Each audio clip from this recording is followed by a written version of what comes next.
उस दिन सोमवार था, 1 सितंबर। विष्णु कोचिंग कक्षाओं में जाना शुरू करने से पहले शालिनी को कॉल करना चाहता था, लेकिन उसने ऐसा न करने का फैसला किया क्योंकि इससे उनके दूर रहने के समझौते का उल्लंघन होता, जिसके अभी 10 दिन बाकी थे।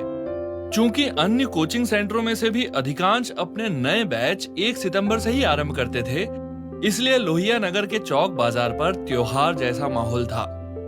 उम्मीदवारों का सैलाब चौक बाजार पर उमड़ रहा था, बाएं, दाएं और बीच में। विष्णु ने देखा कि super best coaching centre great minds के ठीक बगल में था। विष्णु ने ग्रेट माइंड्स में प्रवेश किया, जहां उसे प्रथम तल पर एक क्लासरूम दिखाया गया। उसके प्रवेश करने तक कक्षा आरंभ हो चुकी थी। मैं अंदर आ सकता हूं सर? पहला दिन, पहली क्लास और आप लेट हैं। बहुत शुभ शुरुआत है, जाकर बैठिए। क्या ये मिस्टर यादव है? विष्णु ने अंतिम पंक्ति में बैठते हुए पूछा। हाँ, वही है, उसके पड़ोसी ने जवाब दिया। हाय, मैं विश्वनाथ हूं। विष्णु ने कहा। हाय, मैं विनोद। अब कक्षा पर ध्यान दो, सर कोई महत्वपूर्ण बात बता सकते हैं। मैं पूरे देश में लोक प्रशासन का सर्वश्रेष्ठ शिक्षक हूं, यह आप सभी जानते हैं। आपको कुछ नया करने की कोशिश नहीं करनी है, बस मुझे सुनिए, मेरे नोट्स पढ़िए और आप उच्च अंक प्राप्त करके आईएएस में प्रवेश पाने में सफल होंगे, श्री यादव ने कहा। पूरी कक्षा ने सम्मोहन में सिर हिला दिया, जैसे श्री यादव उनके पाइट पाइपर थे। ये हमारे लिए परीक्षा भी क्यों नहीं दे देते? विष्णु ने टिप्पणी की, जिस पर उसके पड़ोसी को हंसी आ गई। तुम वहां क्या कर रहे हो? हंस रहे हो? यहाँ कोई सर्कस चल रहा है क्या? श्री यादव चिल्लाए। उसके बाद वहां ठेठ क्लासरूम ड्रामा शुरू हो गया। तुम पहले ही दिन देर से आते हो, आखिरी पंक्ति में बैठते हो और हंसते हो। तुम्हें लगता है तुम अभी भी कॉलेज में हो? उन्होंने आगे कहा। माफ कीजिएगा सर, लेकिन क्या छात्रों को खुद से सोचने की सलाह नहीं दी जानी चाहिए? कुछ नया, कुछ अलग हटकर सोचने की। क्या उन्हें तैयारी में अपनी ओर से और पहल नहीं करनी चाहिए? विष्णु ने खड़े होकर पूछा। मैंने केवल अपने नोट्स देकर सैकड़ों आईएएस और आईपीएस अफसर बनाए हैं। तुम्हें भी विषय पर ध्यान केंद्रित करना चाहिए और अंतिम पंक्ति में बैठकर हंसने की बजाय अधिक व्यवहारिक होना चाहिए। सर, केवल आपके नोट्स पर्याप्त हैं? तब तो हॉल में बैठे लगभग 100 छात्रों के अलावा खिड़की पर बैठा कौवा भी परीक्षा पास कर लेगा। पूरी कक्षा में हंसी फूट गई। मेरा तर्क यह है कि छात्रों को स्वतंत्र रूप से सोचने और अपने विचार व्यक्त करने की स्वतंत्रता होनी चाहिए। विष्णु ने अपनी बात जारी रखी। अब तुम चुप रहो और क्लास पर ध्यान दो। यहाँ शिक्षक मैं हूं और मैं आपको बताता हूं कि क्या करना है, और आप सब जानते हैं कि मैं कितना सफल हूं। यादव ने जवाब दिया। जी सर, जी सर, क्लास ने एक स्वर में कहा। ओके सर, विष्णु ने कहा और बैठ गया। वह बाकी की कक्षा में लेक्चर सुनता रहा और उसे विषय बहुत दिलचस्प लगा। हालांकि यादव का पढ़ाने का तरीका अच्छा था, लेकिन उनका छात्रों पर अपने विचार थोपना विष्णु को पसंद नहीं आया। ये लोग हमें नया कब सोचने देंगे? कभी सोचने देंगे भी या नहीं? वह अपने आप में बुदबुदाता रहा। जल्दी ही क्लास पूरी हो गई और ब्रेक का समय आ गया। Super best coaching centre great minds के इतना निकट था कि अगर दोनों इमारतों के लोग अपनी खिड़कियां खोल लेते, वे वास्तव में एक दूसरे के एक हाथ की दूरी पर होते। दोनों कोचिंग सेंटरों के छात्रों के बीच प्रश्न पत्र, पठन सामग्री, यादव के कीमती नोट्स, यहाँ तक कि खाने पीने की चीजों का भी आदान प्रदान होता था। तो तुम यहाँ पढ़ने नहीं बल्कि मैसेज करने आए हो, क्यों? विनोद ने विष्णु से पूछा। विनोद विश्वनाथ से कुछ बड़ा नहीं तो लगभग उसी की आयु का था। वह छोटे कद का, सांवला, घुंघराले बालों वाला युवक था, जिसकी तीखी आंखें उसके चश्मे के पीछे छुपी थी। बिल्कुल नहीं, बस मुझे उनकी शुरुआती बात थोड़ी अजीब लगी। मैं हमेशा फावड़े को फावड़ा ही कहता हूं, विष्णु ने जवाब दिया। देखो खुद को, जेल किए हुए बाल और फैंसी घड़ी के साथ ऐसे लग रहे हो जैसे दोस्तों के साथ क्लब जाने के लिए तैयार हुए हो। तुम तो एक गंभीर उम्मीदवार जैसे दिखते भी नहीं हो। पीछे से एक नई आवाज आई। यह अशोक था, जो विनोद के दूसरी तरफ बैठा था और हर 30 सेकंड में यादव से कुछ न कुछ पूछ रहा था। डाउट अशोक, यादव ने उसका नाम रखा था। तो तुम्हें मेरी वेशभूषा पर भी डाउट है? विष्णु ने कक्षा में यादव की टिप्पणियों को संदर्भित करते हुए कहा, जिससे विनोद के साथ साथ अशोक को भी हंसी आ गई। कपड़ों या वेशभूषा से कोई फर्क नहीं पड़ता बॉस, लेकिन कोशिशों से पड़ता है। मैं विश्वनाथ हूं, मैंने आज ही यहां दाखिला लिया है और मैं अमीनाबाद में रहता हूं। विष्णु ने अशोक को अपना परिचय दिया। विनोद और मैं पिछले 2 सालों से यहाँ हैं। हम दोनों गोमती नगर में रहते हैं। आओ बैठो, अशोक ने कहा। उनके बीच एक संक्षिप्त सी बातचीत हुई और फिर श्री प्रेम, उनके सामान्य अध्ययन के शिक्षक ने कक्षा में प्रवेश किया। कुछ ही देर में उनकी सामान्य अध्ययन की कक्षा आरंभ हो गई। सामान्य अध्ययन एक विशाल समुद्र है। आपको उसमें से केवल सीपों और मोतियों जैसी काम की और कीमती चीजों को चुनाव करना चाहिए, वरना आप कौड़ियों और रंग बिरंगे पत्थर जैसी बेकार की चीजों के साथ अपना कीमती समय बर्बाद कर देंगे। उन्होंने अपनी बात शुरू की। ये देखने और बोलने में अजीब से लगते हैं, लेकिन हमें बहुत काम की बातें बताते हैं। विनोद ने अपने दोस्त विष्णु से फुसफुसाकर कहा, आप में से जो नए हैं उनके लिए यह सामान्य अध्ययन की बुक लिस्ट। ये पुस्तकें आप टॉपर्स बुक हाउस में से सबसे सस्ते दामों में खरीद सकते हैं। प्रेम ने सलाह दी। क्या इन्हें टॉपर्स बुक हाउस से किसी तरह का कमीशन मिलता है? विष्णु ने पूछा। नहीं, ये उसके मालिक है, विनोद ने कहा तो विष्णु को झटका लगा। आज हम भूगोल के साथ आरंभ करेंगे। मौसम और जलवायु में क्या अंतर है?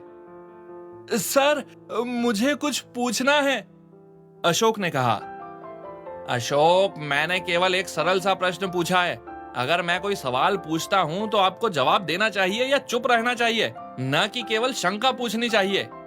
अगर मुझे ठीक से याद है तो पिछले 2 सालों से मैं पहली कक्षा में एक ही सवाल पूछ रहा हूं और आप एक ही शंका पूछ रहे हैं। प्रेम ने कक्षा के ठहाकों के बीच बेबसी से कहा। विष्णु खड़े होकर कहना चाहता था, मौसम एक छोटी अवधि का वायुमंडलीय व्यवहार है, जबकि जलवायु एक लंबी अवधि के लिए घटती है। लेकिन इससे पहले कि विष्णु उठ पाता, पहली पंक्ति से किसी ने उत्तर दे दिया, जो नासा की एक सटीक परिभाषा थी। बहुत बढ़िया मदन, शाबाश, प्रेम बोले। Madan NASA public service commission की परीक्षा भी दे रहा होगा। वह हर चीज में नासा को कोट करता है, अशोक ने विनोद से कहा। विष्णु ने ध्यान दिया। उसके क्लासरूम की खिड़कियां और सुपर बेस्ट कोचिंग सेंटर के साथ वाले क्लासरूम की खिड़कियां खुली थी और वह साफ साफ देख सकता था कि उनकी क्लास में क्या हो रहा है। इतिहास की वैकल्पिक कक्षा चल रही थी और विषय था मुगल प्रशासन। वह साफ देख सकता था कि हरि पहली पंक्ति में बैठा था और पूरी ईमानदारी से नोट्स लिख रहा था। वास्तव में वह तो हरि को लिखते समय अपने पड़ोसी से नोट्स छुपाते हुए भी देख सकता था। इस बीच उसके अपने क्लासरूम में प्रेम चिल्लाकर बोले, आई लव निर्मला, और पूरी कक्षा उलझन में दिखने लगी। यह दक्षिण पश्चिम मानसून से कम वर्षा प्राप्त करने वाले क्षेत्रों को याद करने के लिए स्मृति सहायक है, प्रेम ने स्पष्ट किया। किस? दीपिका, उन्होंने आगे कहा और बताया कि यह सामान्य वर्षा प्राप्त करने वाले क्षेत्रों को याद रखने के लिए स्मृति सहायक था। पूरी कक्षा हैरानी से घूर रही थी और उच्च वर्षा वाले क्षेत्रों के लिए एक और अजीब से स्मृति सहायक की प्रतीक्षा कर रही थी। लव इज गॉड, प्रेम ने कहा और स्मृति सहायक के अनुसार एक एक करके क्षेत्रों को प्रगणित करने लगे। पूरी कक्षा ने, जो हालांकि इस तथ्य से निराश थी कि अंतिम सहायक दूसरों की तरह चटपटा नहीं था, शीघ्रता से उनकी बात को समझ लिया। अजीब है लेकिन प्रभावी है यह नेमोनिक तकनीक, विष्णु बोला। मैंने कहा था ना, विनोद ने जवाब दिया। उस दिन की कक्षाएं पूरी हो चुकी थी और विष्णु अपने नए दोस्तों विनोद और अशोक के फोन नंबर लेकर घर चला गया। शालिनी जल्दी जल्दी अपनी कॉफी बना रही थी क्योंकि उसे ऑफिस के लिए देर हो रही थी। शालिनी 25 वर्ष की थी और लड़कियों के एक छात्रावास में अपनी सहेलियों के साथ रहती थी। विष्णु के शब्दों में वह बुद्धिमान और साहसी थी और उसके पास अच्छे भारतीय संस्कार थे। उत्तर प्रदेश में उस समय के हर दूसरे कॉलेज ग्रेजुएट की तरह वह भी एक आईटी कंपनी में काम करने लगी थी। वह अपने काम से न तो प्यार करती थी न नफरत, लेकिन हमेशा अपनी पूरी क्षमता के अनुसार काम करती थी। उसे जीवन में 3 चीजों से अत्यधिक प्यार था। पहला, कॉफी, जिसे बनाकर वह जहां भी जाती थी फ्लास्क में अपने साथ ले जाती थी। दूसरा, संगीत, किसी भी तरह का, मोहम्मद रफी और श्रेया घोषाल से लेकर हलकट जवानी तक। वह एक अच्छी गायिका भी थी। स्कूल, कॉलेज और हॉल में कॉरपोरेट संगीत प्रतियोगिताओं में उसने हमेशा अपनी छाप छोड़ी थी। अब रही उसके तीसरे प्यार की बात, उसे स्कूल के समय से विष्णु के साथ एक भावनात्मक लगाव रहा था, लेकिन उसे अब तक यकीन नहीं था कि वह प्यार था। मैं चाहती हूँ कि विष्णु को उसके हर काम में सफलता मिले। मैं चाहती हूँ कि विष्णु हमेशा खुश रहे, अच्छी खबर हो या बुरी। मैं सबसे पहले उसे विष्णु के साथ साझा करना चाहती हूँ। क्या इसका मतलब प्यार है? उसने अपने आप से पूछा। नहीं, बिल्कुल नहीं। प्यार में पड़ना मूर्ख लोगों का काम है। यह शालिनी के लिए नहीं है। विष्णु मेरा सबसे अच्छा दोस्त है और हमेशा रहेगा। वह खुद को आश्वस्त करते हुए धीरे से बुदबुदाई। वह ऑफिस जाते समय अपने मनपसंद गाने सुन रही थी और सुडोकू खेल रही थी। वह आमतौर पर सबसे पहले ऑफिस पहुंचने वालों में से थी। प्रतिदिन सुबह 9 बजे, जो उसके ऑफिस की भाषा में अल सुबह माना जाता था।